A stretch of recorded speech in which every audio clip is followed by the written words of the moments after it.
Shazia Rahman, senior match maker and marriage consultant है। अस्सलाम वालेकुम Shazia, thank you so much, आपने हमें टाइम दिया। हमें ये लगता है कि अब ज़्यादा लोग लव मैरिज की तरफ जा रहे हैं, लेकिन प्रैक्टिकलिटी में आप क्या देखते हैं? जब अपने जानने वालों में देखते हैं आपको कोई शादी का कार्ड आता है तो आपको यही सुनने का मिलता है कि जी लड़के की या लड़की की पसंद की शादी है, और पेरेंट्स के लिए कंपैरेटिवली इजी हो जाता है कि अच्छा एक रिश्ता ढूंढें या एक प्रोसेस से गुजरें। लेकिन वो एक बात है ना, वो जहाँ भी गया लौटा तो मेरे पास आया, बस यही एक बात अच्छी है मेरे हर जाएगी। तो पाकिस्तानियों के साथ अब ये हो गया है कि सारी खाक छान ली, सारे शौक पूरे कर लिया। अब उनको लगता है कि या उन्होंने अपने बड़ों को देख लिया, ये चीज़ें देख ली, तो थोड़ा सा अरेंज मैरिज, इतना ज़्यादा नहीं वैसे इस सर्वे में तो काफ़ी एक मुझे लगता है बहुत बड़ा एक चेंज दिखा रहे हैं, लेकिन लोग अरेंज मैरिजेस की तरफ वापस आ रहे हैं। क्योंकि अच्छा, अरेंज कैसे, यानी अरेंज की डेफिनेशन क्या है? यानी कि अरेंज एक जहन में लोगों के ये है कि कह दिया किसी ने और ड्राइंग रूम में देखा बस इस तरह हो गया। नहीं, ऐसा नहीं है। कैसी लेकिन चेंज हो गई? अरेंज मैरिज ऐसी भी हो सकती है कि अगर आपसे किसी ने जिक्र किया कि मैं अपने लिए लड़की या लड़का देख रहा हूँ और आपने उसको इंट्रोड्यूस करा दिया, और इवन उस लड़के लड़की की 4 से 5 बार बात हुई, फैमिली की बात हुई, तो ये भी अरेंज मैरिज ही है। इसमें आपकी पसंदीदगी शामिल हो जाती है। बिल्कुल। या आप किसी मैच मेकर के पास जा रहे हैं, उन्होंने आपके प्रोफाइल्स मैच किए, उन्होंने आपकी फैमिली की चीज़ें मैच की, रिक्वायरमेंट मैच की, और उसके बाद उन्होंने आपको मिलवाया, तो ये भी एक अरेंज मैरिज है। मतलब एक चीज़ सजेस्ट करना, एक चीज़ आपको पसंद आना, उसको आप बोलें।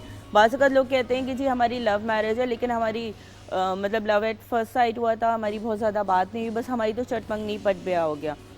वो लव मैरिज और बाज़ वक़्त अरेंज में आपकी इतनी अंडरस्टैंडिंग हो जाती है शादी तक के वो एक कन्वर्ट हो जाती है अरेंज प्लस। अच्छा, ये बताइएगा शाजिया, एक तो आपने हमें बताया कि आपने तकरीबन 150 से 200 तक की शादी कराई है, ये नंबर आपने कराया है, और उसमें से सक्सेस रेट ज़्यादा है। क्या कहेंगी कि पहले की शादियाँ सक्सेसफुल क्यों रहती थी और आज की शादियाँ स्पेशली लव मैरिजेस क्यों नहीं सक्सेसफुल रहती? इज़ इट बिकॉज औरतें इंडिपेंडेंट ज़्यादा हो गई हैं, बिकॉज इनफ हो गया कि वो बुरे हालात में नहीं रहना चाहती, टॉक्सिक माहौल में नहीं रहना चाहती क्योंकि वो अर्न कर रही हैं, या फिर अंडरस्टैंडिंग और कॉम्प्रोमाइज़ कम है? अच्छा देखिए, ये जो एक्सेप्टेंस की हम बात कर रहे हैं, जो रिश्ते चल रहे थे हमारी नानी दादी के ज़माने में, कभी डिवोर्स नहीं होती थी, अम्माओं के ज़माने तक भी नहीं था, ये सारी चीज़ें अब इसकी एक्सेप्टेंस आना शुरू हो गई। बिल्कुल। Which to some extent is a good point कि ऐसा नहीं है कि आपकी लाइफ ख़त्म हो जाती है, आप एक ही जगह से, वो कहते हैं ना कि मर के निकलें। औरतों का इंडिपेंडेंट होना भी एक फैक्टर है, मर्दों का भी कह सकते हैं। दोनों तरफ से मुझे एक चीज़ ये लगती है कि आप में पेशेंस ख़त्म हो गया, आप में वो जो हर चीज़ के लिए बेसब्री है, हर चीज़ हम इंस्टेंट उस पर आ गए। वो हम क्विक रिजल्ट, क्विक इंस्टा की रील वाला सीन होता है ना, हमें शादी भी वो लगने लगी है। कुछ लोग ये कहते हैं कि अच्छा जी उन्होंने 20 साल निभाया था, उन्होंने 25 साल, हम 20 दिन भी नहीं निभाना चाहते। बिल्कुल। तो हम इसलिए जल्दी फैसलों की तरफ चले जाते हैं कि जी इसको ख़त्म कर देना बेहतर है, तो हम जल्दी करते हैं। अच्छा, सॉरी, ये बताइएगा, a lot of times we see कि मैरिज काउंसलिंग जो है वो शादी जब खराब हो रही होती है तो हम उसकी तरफ पहले ज़रूरत है, सबसे ज़्यादा exactly. So my point is कि क्यों नहीं ये आप लोग ये इनकरेज करते हैं उन कपल्स को, उन फैमिलीज को, इवन फैमिलीज को, कि वो काउंसलिंग करें before getting into this relationship? हर शख्स जो मैच मेकर के पास आता है, या हर मैच मेकर मैरिज कंसल्टेंट नहीं होता। बिल्कुल। ठीक है, लेकिन बहुत सारे लोग, जैसे मैं करती हूँ, मुझे ये होता है कि अगर फॉर एग्जांपल लड़की की मदर ने बात की है लड़के ने, तो मैं कहती हूँ मेरी कैंडिडेट से बात कराइए। ठीक है, क्योंकि वो क्या सोचता है हमें कुछ भी नहीं पता।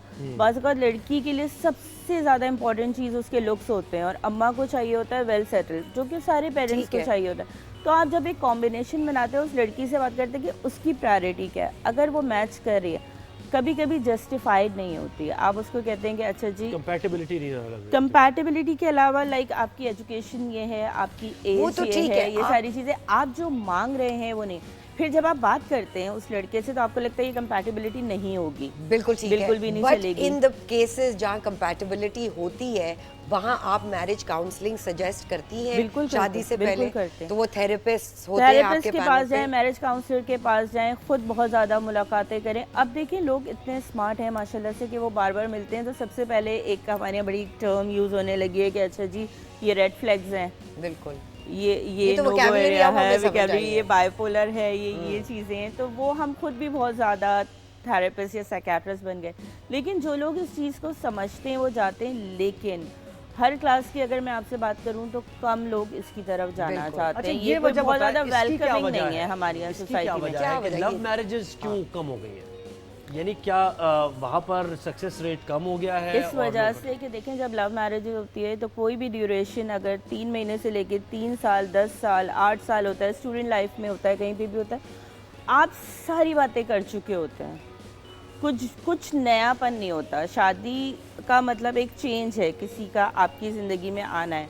इस वक्त हम जिस जगह पे हैं, हम ऑलरेडी अपने फ़ोन के थ्रू, सोशल मीडिया के थ्रू, हम हर जगह कनेक्टेड हैं। आप कॉफ़ी पी रहे हैं, आपके लेकिन इसमें ये भी है ना कि नयापन तो अरेंज मैरिज में भी नहीं होगा। अगर आप शादी आपकी हो गई है और 2, 3, 4 साल, 5 साल गुजर गए हैं, तो वो भी नयापन तो नहीं रहेगा। शादी होते ही दूसरे दिन अगर आपको ऐसा लगता है कि मुझे तो सब पता है इसके बारे में, इसको भी मेरे बारे में सब पता है, इसको भी ये पता है कि ये मेरी फैमिली है, ये फुप्पो की बेटी है, ये चचा की बेटी है, इसके साथ हमारे ये प्रॉब्लम है, इसके बट साथ हम ये- जब अंडरस्टैंडिंग की बात करते हैं तो जब तक वो कपल एक दूसरे से बात नहीं करेगा, एक दूसरे के बारे बात में करने में कोई जानेगा मजायका नहीं, आप नहीं, बातें तो कीजिए। What is a good time कि बस 2-3 महीने तक होनी चाहिए, उसके बाद very fine line. there's a देखें, thin line. आप ऐसा नहीं है कि आप हर चीज ओपन अप करके रख दें और फिर सारा कुछ हो जाए कि लड़की भी उसके घर में बैठी हुई है या लड़का भी।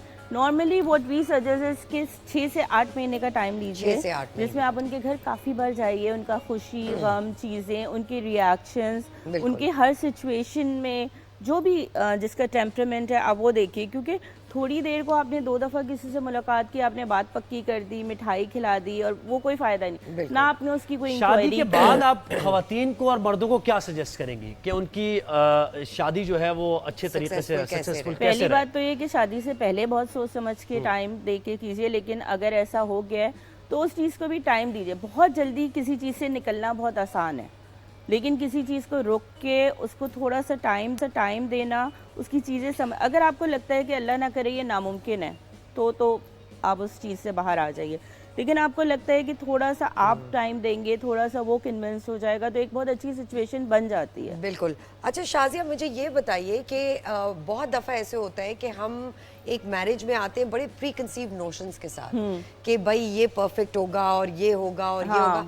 कोई माँ नहीं बताती, कोई काउंसलर नहीं बताता कि जब मसले होंगे तो आपको किस तरह रिएक्ट करना है। हमें जब अगर एक इंसान चीट करता है या वो उसको जॉब नहीं करने देता, वादे, because a lot of times ये भी इशू रहता है कि आपने बोला कि जी या हाँ खुद आप सब जॉब छोड़ करना, देता है, या वो खुद जॉब छोड़ छोड़ देता है, तो उस वक्त क्या करना चाहिए? और माओं को, स्पेशली जो लड़कियों की और लड़कों की जो माएँ हैं, उनको किस तरह मतलब इस मैरिज में आने से पहले क्या उनको तरबियत देनी चाहिए? देखिए, अगर आपको याद हो, पहले जब शादियां होती थी तो शादी से पहले लड़कियों को मामी, चाची, खालाओं के घर रहने के लिए भेजा जाता था 1-1 महीने पहले। उसकी वजह क्या होती थी कि जो उनकी ज़िंदगी के एक्सपीरियंसेस होते थे या सक्सेसफुल, वो टिप्स दी जाती थी कि ये नहीं करना बेटा, ये बेवकूफ़ी नहीं करना, और ये बहुत ज़्यादा जज्बातियत नहीं करना, बदतमीज़ी नहीं करना। तो ये सारी चीज़ें सिखाई जाती थी। अब क्या होता है कि ये जो जेन ज़ी है हमारी, वो सुनने को भी तैयार नहीं होती। अब उन्हीं की शादियां हो रही हैं ना, जो 20-25 साल 22 साल वाले लोग हैं, तो माएँ समझाने की कोशिश करती हैं, और हमारे यहाँ ये नहीं बताया जाता, हमारे यहाँ सिर्फ सक्सेस की बात की जाती है कि इसको हैंडल कैसे करें। हमें फेलियर से कभी भी नहीं सिखाया जाता कि अच्छा, आप पैसा फेल हो मुझे जाएंगे बताएं, तो क्या पैसा कितना बड़ा होगा। फैक्टर है आजकल के दौर में? पैसा कितना बड़ा फैक्टर है कि अगर लड़की ज्यादा कमा रही है, लड़की ज्यादा कमा रही है, लड़का कम कमा रहा है, या फिर ये होता है कि कभी आप लाइफ में sometimes you are in hot waters, ये तो लाइफ का जरा वो है, तो उसमें फिर पैसे की कमी हो जाती है, वसाइल कम होते हैं, तो फिर आपकी ज़रूरियात आपको श्रिंक करना पड़ती है, तो वहाँ एडजस्ट करना कितना ज़रूरी है? और आजकल ये कितना फेस कर रही हैं आप इस तरह के केसेस? देखें, ये जो वेरी वेल सेटल की एक वो रिक्वायरमेंट थी लड़कों के लिए, वो तो हमेशा से ही थी और वो हमेशा रहेगी, ठीक है, क्योंकि मर्द का एक उसके साथ एक उसका कैरेक्टरिस्टिक है मेन। लेकिन अब तो फीमेल के लिए भी आ गया है कि लड़की अगर पढ़ी लिखी है, जॉब कर रही है, या अपने किसी बिजनेस में है, या उसकी फैमिली है, तो ये चीज़ें बहुत, इसकी एक्सेप्टेंस बहुत ज़्यादा आ गई, क्योंकि हमें घर चलाना है चीज़ें। तो लड़के या उसकी माँ की तरफ से होता है कि अगर वो जॉब कर रही है तो वो कंटिन्यू करे। 20 साल पहले तक ये बात की जाती थी कि हम नहीं चाहते, अब ये बिल्कुल रिवर्स हम उससे आ गए हैं कि जी दोनों ऐसा करें ताकि खुदा ना खास्ता कोई सिचुएशन आए तो उसमें ये वाली नहीं चीज़ें आए जो आप बात कर रहे हैं कि अच्छा जी कोई करियर में प्रॉब्लम आ गया, कोई जॉब स्विच करनी है, या लड़का आगे पढ़ना चाह रहा है या लड़की आगे पढ़नी चाहिए, तो सपोर्ट सिस्टम होना चाहिए। सपोर्ट सिस्टम होना। अच्छा शाज़िया, ये बताइएगा कि हम सिंगल पेरेंट्स को भूल गए। अ लॉट ऑफ टाइम्स ये होता है कि एक बच्चा हो गया एक शादी से, या 2 बच्चे हो गए, उनकी ख़त्म हुई, डिवोर्स हो गई और वो दूसरी शादी करना चाह रहे हैं, उसके कितने सक्सेस रेट्स हैं? मर्द के लिए बहुत आसान है, क्योंकि मर्द अगर दूसरी शादी करने चाहता है, आपको शायद ना पता हो या पता हो, वो कहता है कि जी मैं अनमैरिड से करूँगा या डिवोर्स से करूँगा जिसके बच्चे नहीं होंगे। मतलब 95% मैं इस वक्त आपसे बात कर रही हूँ सेकेंड मैरिज के लिए अगर लोग आते हैं। लेकिन अगर खातून है, लड़की है, इवन शी इज़ 18 और उसका एक बेबी है और उसके हस्बैंड के पास भी है, पाकिस्तान में उसकी कोई एक्सेप्टेंस नहीं। How sad is that. बाहर अब्रॉड के जो ऑप्शंस हैं, जो लोग कांटेक्ट करते हैं, क्योंकि मैं अब्रॉड में भी डील करती हूँ, तो मैं हमेशा ये कहती हूँ कि अगर आप अब्रॉड का ऑप्शन ओपन रखते हैं तो वहाँ का मर्द ब्रॉड माइंडेड है। वो पाकिस्तान में हमारा सबसे बड़ा अलमिया है कि मैं कह रही हूँ ना कि अगर आपका बच्चा हस्बैंड के पास, तो आप भूल जाइए कि आपकी इस तरह की कोई सिचुएशन सेकंड मैरिज की बन सकती है। और अगर बन भी जाए तो उसमें प्रॉब्लम ये रहता है कि औरत तो एक्सेप्ट कर लेती है बड़े खुले दिल से, 2 बच्चे 4 बच्चे, मर्द नहीं करता। अच्छा, क्या ये पॉसिबिलिटी आपने देखी है कि अगर सिंगल मदर है और लोग नहीं चाहते कि सिंगल मदर से शादी की जाए, लेकिन अगर वो बहुत अच्छा कमाती है, वो बहुत हाई एंड ख़ानदान से आती है, तो क्या उनके लिए आसान हो जाती है चीज़ें? आसानी हो जाती है, पैसा हर चीज़ का बड़ी खुल के डिप्लोमेसी है ये है। देखिए उसकी वजह ये है कि उनको ये लगता है कि उनको एक पैकेज मिल रहा है,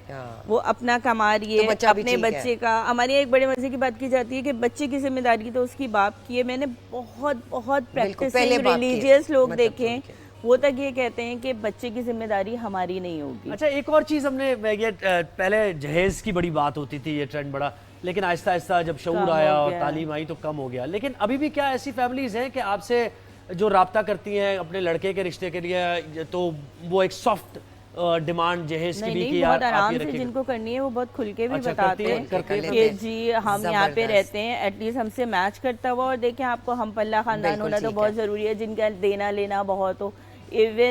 इवन मैं आपको बताऊं कि लास्ट डे तक मेरे पास मैसेजेस आ रहे होते हैं कि जब हम मंगनी करके आए थे तो उन्होंने हमें भारी सेट नहीं दिया था, तो शादी पे शादियाँ, प्लीज उनको कहिएगा कि जरा हमारी इज्जत का ख्याल। आई होप लोगों को इस शो से थोड़ी सी लेसन्स मिले। Shazia, thank you so much, आप आई और इस टॉपिक पे हमसे बात की।